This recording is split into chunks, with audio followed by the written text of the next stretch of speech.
When encountering a psychopath, certain questions often come to mind. Why does this person behave in such a way? Is it purely his own doing, or has the society he belongs to shaped him into this? And perhaps most intriguingly, how does he go unnoticed by those around him? American Psycho, a novel that sparked significant controversy upon its release, along with its film adaptation, critiques various aspects of modern life in a satirical and often exaggerated manner. Among the themes it explores are consumer culture, masculinity, and the deep-seated human need for approval. These ideas align with the theories of sociologist Jean Baudrillard, whose views are as provocative as the work itself. This video delves into the philosophy behind American Psycho, set against the backdrop of the 1980s. The story follows Patrick Bateman, a wealthy, well-educated, and impeccably groomed man working on Wall Street. He embodies the ideal of the elite class, charming, stylish, and successful. However, beneath this polished exterior lies a deeply disturbed individual. Patrick is not just a psychopath, he is a sadistic serial killer. He ruthlessly murders the homeless, colleagues he envies, and women he interacts with. Despite his violent tendencies, it seems almost absurd that those around him fail to recognize his psychological instability. However, the people in his environment share similar values and obsessions, making them oblivious to the true nature of his character. One of the central themes in the movie is the obsession with appearances, a trait exhibited not just by Patrick, but by nearly every character.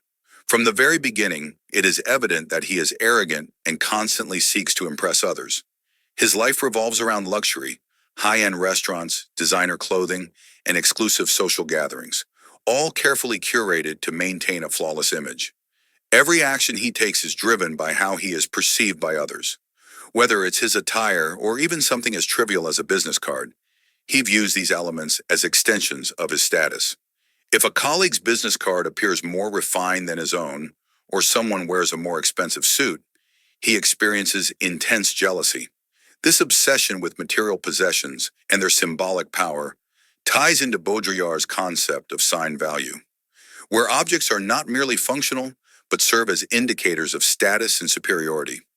We can clearly see that Patrick and his environment align perfectly with this concept. He constantly compares his own image to that of his colleagues, evaluating who possesses objects or brands with greater sign value. In other words, things that attract the attention of others. One of the best examples of this in the film is the famous business card scene. In this moment, Patrick and his co-workers display their business cards, and when he sees one that is more refined than his own, he spirals into a crisis of jealousy. But why does he place so much importance on something as trivial as a business card? After all, a card's function is simple. It provides basic information about a person's role in a company. Yet Patrick attaches extreme significance to even the smallest visual details, obsessing over them far beyond reason. This highlights his fixation on sign value, where an object's importance is not derived from its function, but from the status it conveys. Interestingly, this concept extends beyond Patrick. Nearly every character in the film mirrors this mindset. They present themselves in a polished and structured way, much like their meticulously designed business cards, yet they seem to serve little real purpose. Throughout the film, we rarely see these individuals engaging in meaningful work. Patrick spends his time listening to music and planning his evening outings, while his colleagues are preoccupied with drinking and gossiping during breaks. This suggests that their obsession with image has detached them from reality, reducing them to superficial and functionless beings. Another crucial concept to discuss in relation to American Psycho is hyperreality. Imagine playing a video game for an extended period. So in American Psycho, this theme is explored extensively, particularly in how Patrick and those around him interact with the world. Patrick himself is more of an image than a real person. His conversations with his friends feel rehearsed, as if he has memorized what to say beforehand. The other characters are no different. They frequently forget each other's names throughout the film, emphasizing how interchangeable and indistinct they are. The most striking example of desensitization comes in a moment when Patrick is seen placing a body in a bag. Blood is visibly seeping through, and its shape clearly suggests a human form. Yet when a coworker approaches him, Instead of suspecting foul play, he merely asks about the brand of the bag. This level of indifference extends even to Patrick's confessions. Aware of his violent urges, he occasionally admits to his crimes, yet no one takes him seriously. People either assume he is joking or ignore him entirely. This raises an important question. Can we consider this film realistic? While some scenes may seem exaggerated or surreal, the story functions as a sharp critique of society rather than a literal depiction of events. If we examine the America of the 1980s where the story takes place, the film can be seen as a reflection of that era's cultural landscape.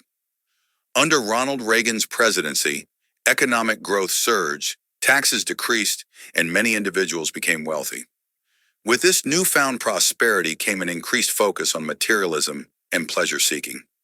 Drug use and overt displays of wealth became more prominent, both in lifestyle and in media. The term yuppie was often used to describe young, ambitious professionals who thrived in this era. These individuals were defined by their love for luxury, expensive cars, designer clothing, fine dining, and extravagant parties. American Psycho effectively captures this mentality, with Patrick serving as the perfect embodiment of the yuppie ideal. His admiration for Donald Trump, a prominent social figure at the time, is telling. Whenever Trump's name is mentioned, the Patrick reacts with excitement, revealing his deep desire to emulate him. His primary goal is not to be an individual, but to mold himself into the image of success. However, even if Patrick manages to fit in, he will never attain a true sense of identity. The figures he idolizes are not real individuals, but mere representations of wealth and power. This explains why the characters in the film constantly mix up each other's names, because they are essentially indistinguishable. They resemble products from the same assembly line, reinforcing Baudrillard's notion of a hyperreal society where people exist more as symbols than as authentic individuals.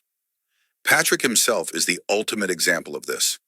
On the surface, he appears charismatic and impressive, but at his core, he is hollow, an illusion rather than a person. The film deliberately leaves certain questions unanswered, further reinforcing this theme. For instance, Patrick confesses to his lawyer that he murdered Paul Allen, yet the lawyer insists that he recently had dinner with Paul. Throughout the story, there are numerous moments that blur the line between reality and delusion, such as the doorman failing to react to Patrick's blood-soaked bag, his seemingly superhuman ability to evade the police, or how no one hears the chainsaw he uses in an apartment hallway. These inconsistencies lead us to question whether Patrick's crimes are real or simply figments of his imagination. Yet the film's creator does not provide a definitive answer. The author of the novel has stated that the ambiguity is intentional, meant to provoke uncertainty rather than clarity. Similarly, the film's director has explained that the scene with the lawyer was not meant to confirm that Patrick imagined everything, but rather to leave the ending open to interpretation. Ultimately, the true focus of American Psycho is not whether Patrick's actions are real or hallucinated. It is about the world that enables him to exist. The film suggests that in a society consumed by materialism and self-absorption, a psychopath like Patrick could easily thrive, unnoticed by those around him. Even if he were to openly confess his crimes, the people in his world are too detached, too obsessed with their own images, to care.